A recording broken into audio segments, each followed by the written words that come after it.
وهذا جيدا. دعوكم من التهريج الذي يجري في البلد،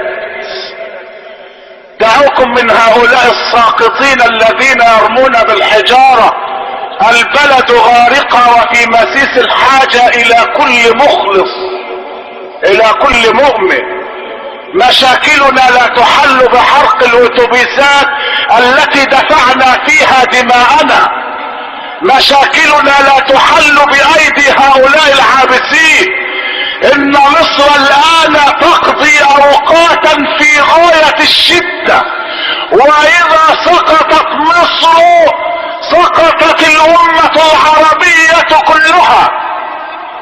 الامة العربية التي يتوجه امراؤها باكياس الذهب الى امريكا واوروبا.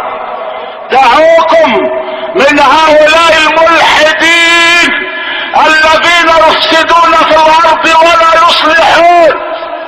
مصر في مسيس الحاجة الى قلب مؤمن، الى قلب مخلص، الى كل مؤمن يقول لا اله الا